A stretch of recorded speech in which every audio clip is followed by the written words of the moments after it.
exercise therapy, no one exercise seems to be effective on everyone. If you hand your patient 25 different exercises to do, the chance that they will do even one of them is probably limited. But think about focusing what the patient is complaining about or has indicated a problem to focus your exercise. If somebody doesn't have any problem with range of motion, I'm not going to give them an active stretch exercise. They don't need to stretch. If somebody does a lot of diurnal clenching, I'm going to do this resistive opening exercise that's listed under home care, because that's helpful in teaching them how to not have their teeth together. So it's an option, and one that you need to consider, but exactly what you consider, I don't think we have the data that says, oh, in this case, do that. Think about this stuff logically, because it's not an absolute one way or the other. I mean, that's what I would say. I don't know, Dr. Gonzalez, what else? No, I think you did a wonderful job explaining that. I guess the reason what I have here manipulation is I want to be sure if I can reduce that close lock, and that's what it is. But it's not going to be the only one. If I'm able to increase the range of motion after manipulating, I will, as you mentioned, add the active stretch as well after resistant opening. So if it's going to cost you any stress in terms of examination, I assume this is when to pick which one. I think we will be very involved when we said physical therapy exercises, including both, right? Because you can use a combination of, and I know in the lecture we call it isotonic and isometric, because it depends if you increase or not, if you modify the length of the muscle, which is parallel to say without resistance and with resistance. But you try to explain to the patient one exercise in one visit, and not all the exercises that we know in the same visit, because then they will do none, right? But I think, if the anxiety is associated to how I know which one, I think we will in physical therapy says a combination of isotonic, isometric, or active and passive, since you have had not enough experience doing one or the other. That one sounds fair, Dr. Crum, to you? And there's a follow-up question, is how they should study, if there's differences between what clinicians do. Is there a chart somewhere to memorize? And that's the problem. There is no chart. Your patient doesn't have the chart, as Dr. Gonzalez says, that says, do this, do this, do this. To memorize the treatment or the diagnosis, or both? I'm assuming this is treatment. There is not a chart to memorize. Yeah. So what you want to think about, let's take examples. So I gave the lecture on splints, and I talked about wearing mouth guards for nocturnal. So if somebody has 0 on their OBC for clenching or grinding at night, and they have no morning symptoms, I'm not going to recommend a mouth guard. Okay, so there is some logic to this that is not something you need to memorize. You need to think about it. So I've got a couple more questions. Can you repeat why isotonic and isometric exercises were not indicated in this case? Thank you. So I guess we clearly said that I started with the manipulation in order to try to reduce the current locking that the patient expressed in the SQ. Nevertheless, we will as well add passive and active stretch, and as Dr. Crow mentioned, most likely active, so the patient can continue with that when they go home. So here says jaw manipulation and exercises. So other exercises were not excluded. Can you see my arrow here? Moving the cursor. It says jaw manipulation and exercises. They were not excluded. So by exercises, you mean isotonic and isometric, correct? Yeah, I was very involved. Yeah. Okay. Yes, Alexander. Yeah. Okay. So we had one more question about possible use of arthroscopy instead of arthrocentesis in this case. So remember with your treatment modalities, I have my 5 bags of tricks that I like to talk about, and surgery is one of those bag of tricks. You want to think about risk benefit, and you want to go with the least risk, best chance of benefit. So the least risk between arthroscopy and arthrocentesis is arthrocentesis. That has a lower risk. It's considered minimally invasive surgery. Arthroscopy currently is general anesthesia in a surgical center or a operating room.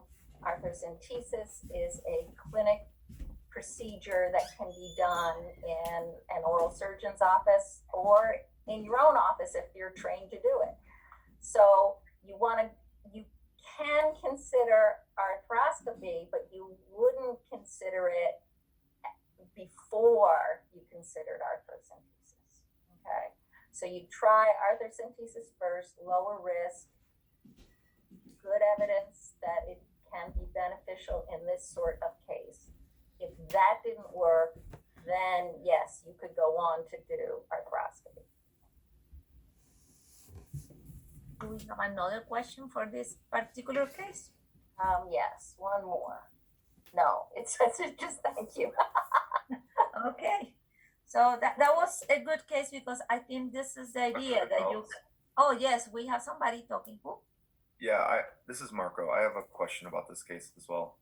Mm-hmm. So it seems like there's not too many contraindications for treatment in this case, besides obviously the less conservative surgical options. Mm-hmm. So I'm kind of getting confused on why we wouldn't be able to use a repositioning splint in this scenario as well. If it could be helping with the locking or something. Yeah. I have a slide in the lecture, and you can consider a repositioning disc if the patient gets unlocked. If it's a locked situation, that means that that the disc is in an abnormal position for the patient and they're not able to open fully. So in that case, I'm not going to do a repositioning splint because I can't put them anywhere further. So I now have an increased risk because repositioning splints have more risks than stabilization splints. I have an increased risk with no benefit because they are locked and I can't move them forward. So isn't the diagnosis intermittent locking though, which means they're not always locked, or was this case was without reduction. It's locked. Oh, okay. It is locked, Marco. So your information is coming from here, where the patient says as well, is your jaw currently locked? And the patient say yes. And then in my clinical exam, it's locked. Patient cannot reduce it. I was not able to reduce it. Okay. And in a case, I don't know if you guys can see my cursor. Can you? Yeah. Okay. Yeah. We can see Okay. Thank you. Yep. In a case with intermittent locking, is that an option then, or is it still not really considered? It's an option, but remember, it's a higher risk option. Okay. So it's not my preferred starting case because it has more risks. It's more expensive for the patient. But should somebody have had a repositioning splint in the past that helped when this intermittent locking happened, if they had one currently, I'd consider it. But remember, even with the repositioning appliances, I always convert them back to a stabilization appliance. So it is a temporary thing. That word you have to highlight, Marco, because the reposition is not a forever appliance. It's a for a short period of time, as Dr. Kuro mentioned in her presentation, and now with the idea that eventually you will make that reposition into a flat that you can convert it. So you cannot just put a reposition and bye-bye, I see you in 5 years, because then Right. definitely the risk is high for iatrogenic change of the occlusion. Just for clarity, because it was just brought up about temporary, I thought we were also told that indications for soft splints were for temporary use as well. In that No, lecture, no in this lecture. Well, temporary in the sense of they don't last as long. As long. Yeah. So Okay. temporary in the sense of, after a year, they start looking pretty grody. So, but They get perforated or they get deformed. yeah, But but it's it's not because of the material not holding Okay. up as well. it is Right. the time, the differential in those two time frames are conceptually different. In your reposition appliance, you don't want to have the patient, it's hard, okay? It's hard acrylic. So you don't want to have the patient for a long period of time because the risk of iatrogenic change in the occlusion is very high. In the soft, if you want to call it temporary, is in the sense they don't last forever.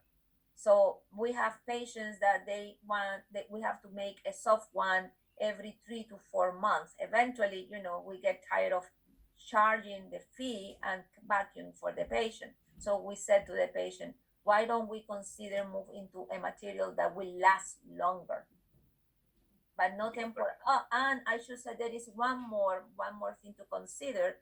If a patient is under current dental treatment and we cannot avoid the fabrication of the appliance because it's very symptomatic, and we want to do something while the patient is doing current well-controlled dental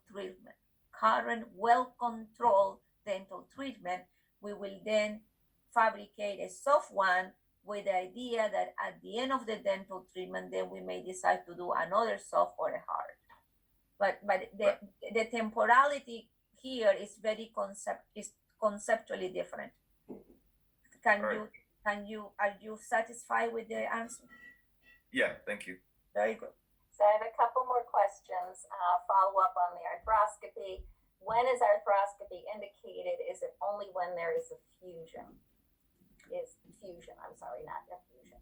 So think of arthroscopy as indicated for the same reasons as your arthrocentesis, but with a higher risk. So yes, you can go. Let's say you did arthrocentesis. Let's say it worked for a month. That was great. Then the patient locked again and couldn't open, and it was painful. You could repeat the arthrocentesis if you want, but most likely you're going to get the same results. So in that case, you would say, why don't I go ahead to something where I can have more direct vision to see what's going on? And in that case, it could also be an open joint procedure. So it's they're indicated for the same things. It's just what can I do that's least invasive first. We have another question that is it possible to have both diagnoses of DJD and disc displacement together, or are they always separate? We will get there. Don't answer that question. Okay. Don't answer that question in some of the cases. So Okay. you can have a lot of diagnoses in the same patient. And we will have some cases if the person who wrote that question is not satisfied at the end, please be sure that the question is addressed, okay? Again. Hi, Dr. Gonzalez. Can I just ask one quick question, kind of with what Marco was saying? Yeah. For the soft, I thought it was more like if the person is growing and or financial concerns, things like that. So how do you determine if growing and financial are not a factor? How do you determine hard or soft for like on the exam? How do we determine hard or soft, Well, or would we Megan, just put both as a possibility? if I tell that I have a 15-year-old patient, that's your way to address that the patient is growing. The cutoff is Yeah. 15, okay? So that was an easy one, right? So any pediatric patient, and as was explained in your lecture, you will do a soft because you do not want to interfere with the skeletal development of that individual. Of course, So but if they're that older, one is easy, right? That one is easy. yes. Like 18. Yeah, but if they're like 50, let's say, and we were saying that we wanted to not interrupt or 18, interfere with their occlusion as much. 18 years old is your cutoff. Oh, so you would not do soft for over 18? No, you could do soft over 18. You must do soft if it's less than 18. Yeah, that's what I was saying. For someone over 18, you could. But yeah, so you would put younger hard than and soft 18, together? you must. I understand. Yes, I understand that. But over 18, yes, you can do a soft one as well.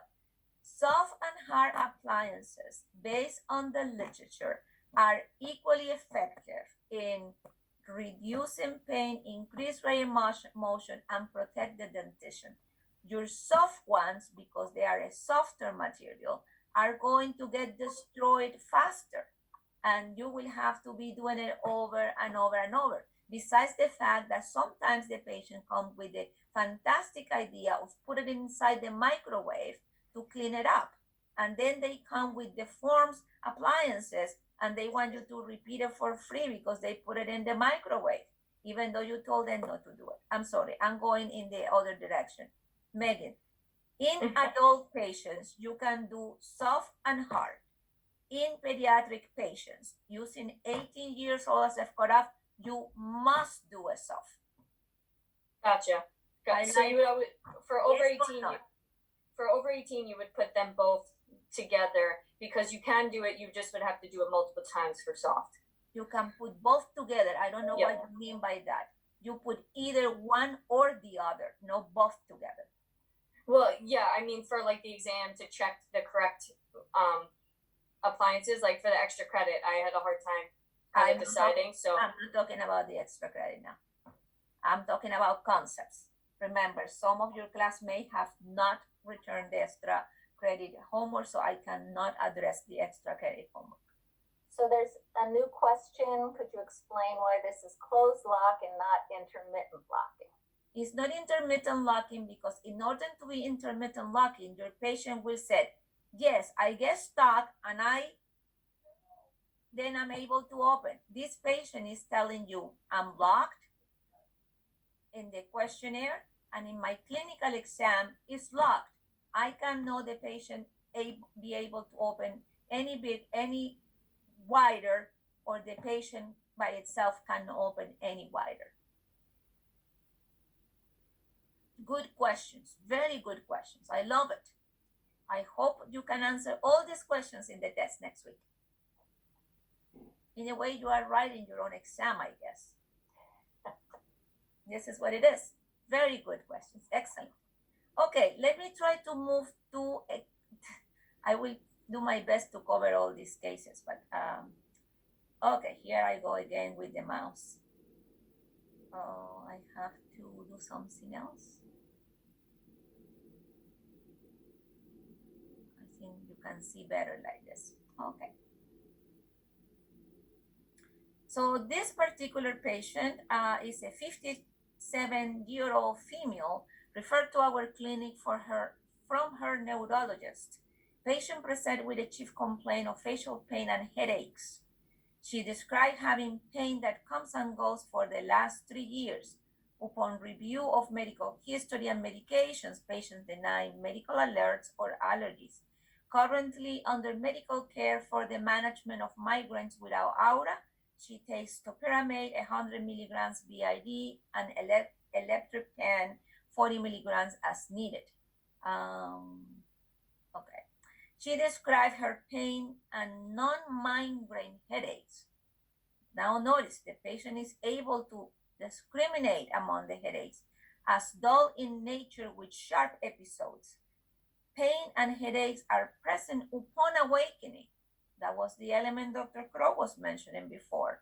3 out of 7 days a week, and she is able to alleviate these pains or these complaints that are present upon awakening by taking over-the-counter pain medication. And this is just a summary of the medication that she's taking. You should know them, but it's just for one is for the prevention of migraine, which is the topiramate, that is an anticonvulsant, and the elliptican is abortive medication when she has the migraine. The symptom questionnaire, the patient answered yes to the presence of pain is being present for 2 years and 11 months. I guess she's very specific. The pain comes and goes, and the pain is modified by jaw habits such as holding teeth together, clenching, grinding teeth, or chewing gum. In addition to that, she identifies the presence of headaches, which has been present for 2 years and 0 months, and are as well modified by the parafunctional activities.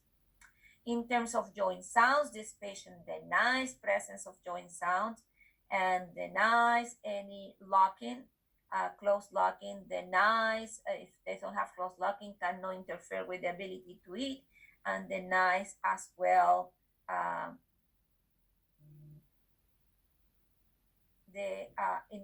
in the terms of open lock, the patient endorsed that yes, she in the last 30 days, your jaw was locked in full range of motion, wide open in position. So she got locked like this. Okay? And in the last 30 days, when her jaw was locked open, she was able to do something to close it. That's what the question is about it, okay?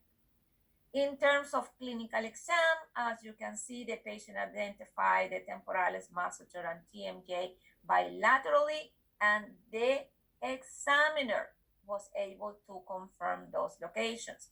For the headache, she identified her headaches and be in the temporal region, and the examiner was able to confirm that location. Reference tooth use was number 8, horizontal over bite 2 over jet 3, and the midline deviation is 2 millimeters to the left, and she has a corrected deviation while opening. In terms of vertical range of motion, her pain-free opening is 30 millimeters. Then her maximum unassisted is 35, with pain in the temporalis, which was familiar bilaterally but non-familiar to the headache. Her maximum assisted provides or provoke actually pain in the temporalis bilateral, which is familiar but not familiar to the headaches. The lateral right is 8, provokes pain in the temporalis, familiar bilaterally, and replicates bilaterally the headache, as well as the left lateral 6 millimeters. And the protrusion replicates the pain in the left TMJ with familiar pain.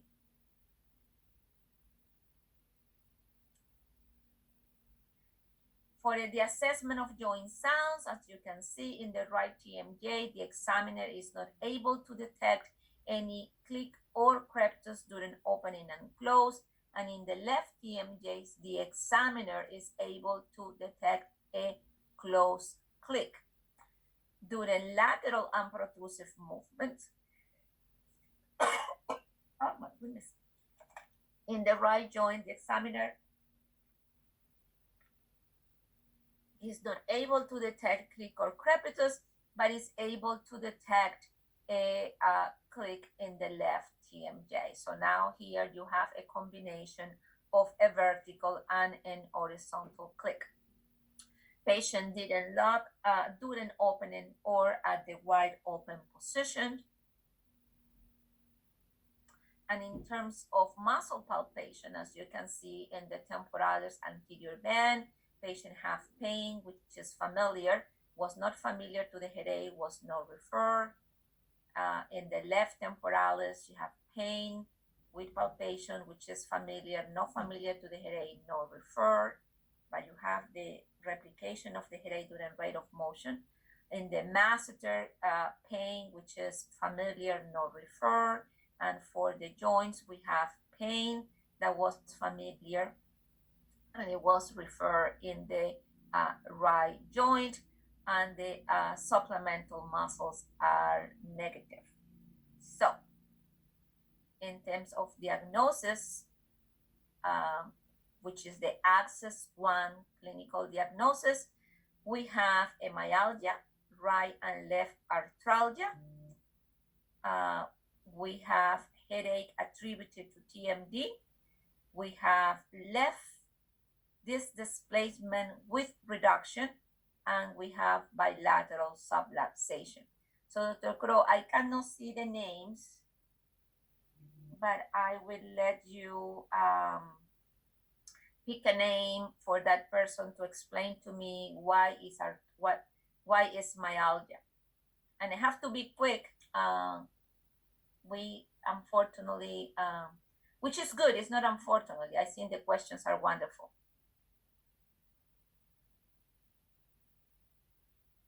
You are, yeah. How about Brian Cruz?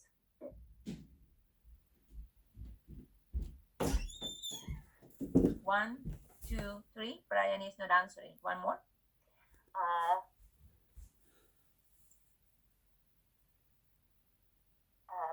We'll go with Alexandra Fuller. She'll send me a bad chat now. So we are not testing you, Alexandra. This is a good opportunity for you to clarify all your doubts. Why does the patient have, why did I allocate myalgia as a diagnosis? What do you need? And I will, as you talk, I will get the slides that confirm what you said. Okay, because you had familiar pain that was replicated with function and parafunction in the masseter. Okay, so Alexander said, I have myalgia because at least in one of the masticatory muscles, I was able to replicate it during palpation or even during range of motion. Very good. What else you need for myalgia? That's good. That's true. You need two more things. In the last 30 days, there was pain. In the last 30 days, the patient has pain. And what else?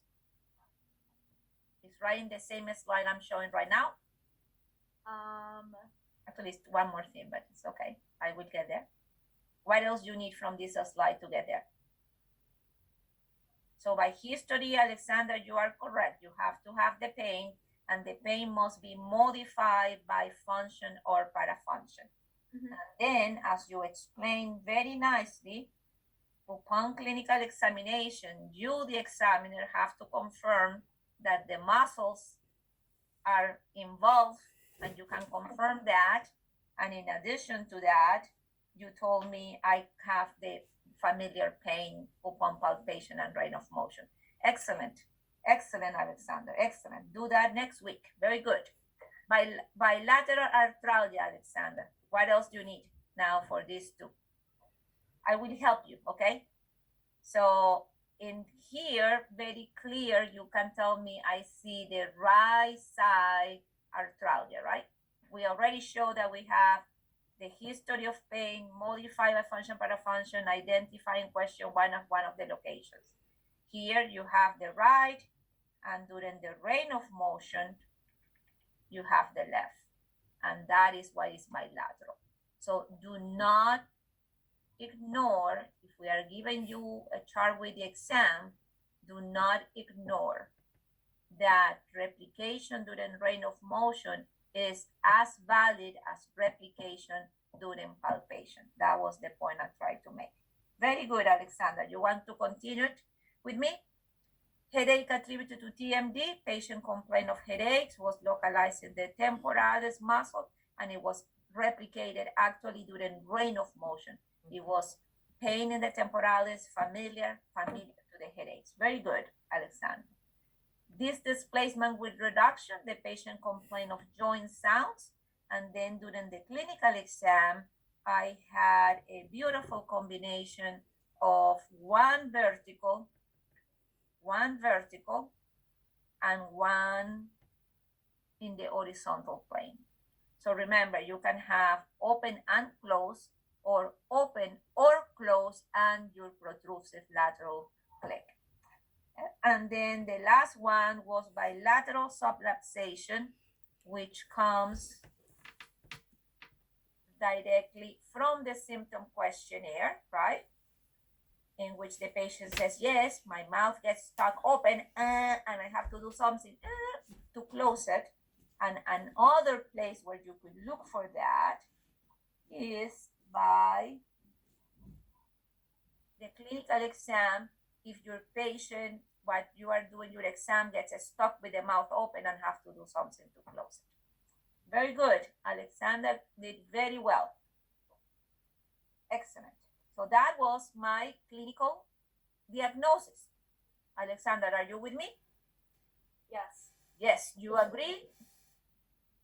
I agree. You don't have any questions? Nope. Very good. Stay with me. We will do the axis 2 together. Okay?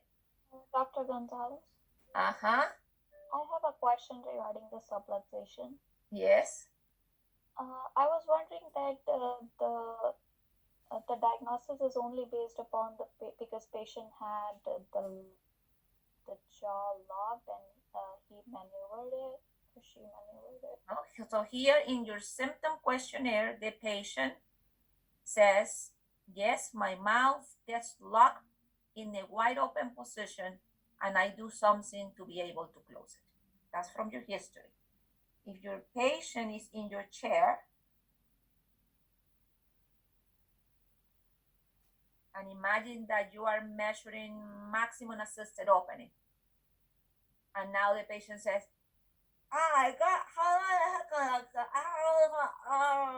God, this is what I told you it happens at home. Well, that I will say confirm the fact that your patient have subluxation.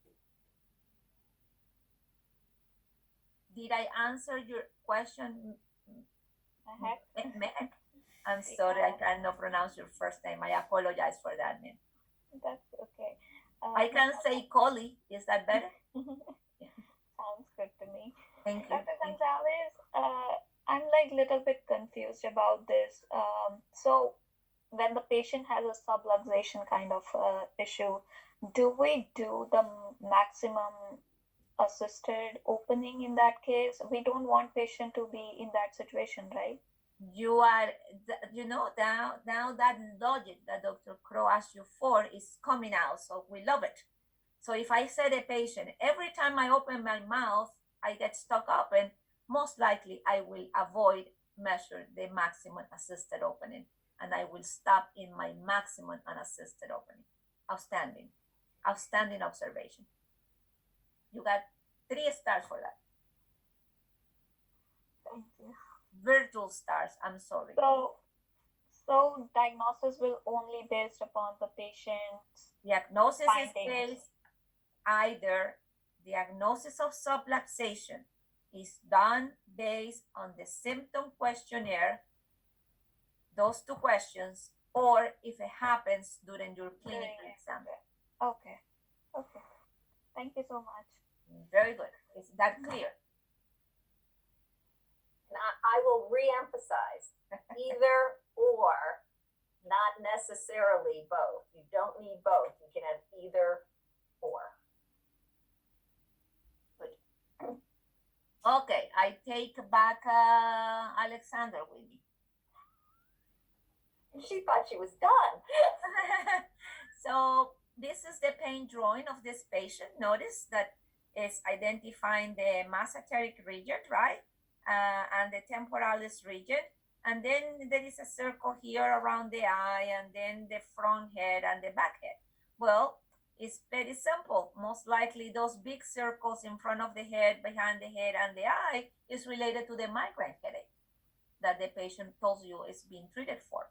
While the red circle and the green should be green and red because It could be either the migraine or the headache that we were able to replicate, the headache attributed to TMD. I will not explain the whys here because I did with the first case. So, but here is the chronic, greater chronic pain. Here is the patient oral behavior checklist. I will call your attention in the fact that in the narrative said that the symptoms were present upon awakening, and now here the patient is endorsing that have parafunctional activity during sleep. But in addition to that, look at how many things this patient does when she's awake, right? So she grinds and clenches during awake time. She presses her, she holds the teeth. She hold or jack the jaw forward or to the side. She pressed the tongue forcibly against the teeth. I mean, she technically endorsed almost all of them, which is going to be relevant for when we do home care and when we address the activities. In terms of limitations, you can see here we have some 10s.